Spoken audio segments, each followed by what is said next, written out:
بسم الله الرحمن الرحيم سبح لله ما في السماوات والأرض وهو العزيز الحكيم له ملك السماوات والأرض يحيي ويميت وهو على كل شيء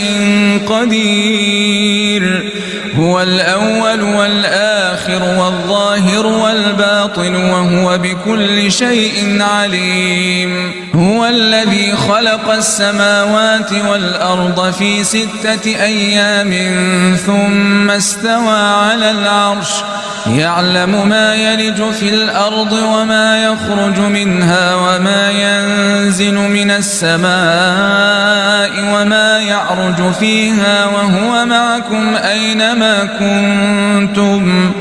والله بما تعملون بصير له ملك السماوات والأرض وإلى الله ترجع الأمور يولج الليل في النهار ويولج النهار في الليل وهو عليم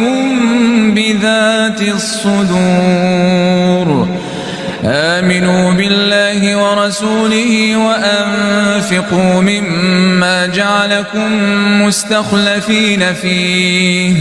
فالذين آمنوا منكم وأنفقوا لهم أجر كبير وما لكم لا تؤمنون بالله والرسول يدعوكم لتؤمنوا بربكم وقد أخذ ميثاقكم إن كنتم مؤمنين هو الذي ينزل على عبده آيات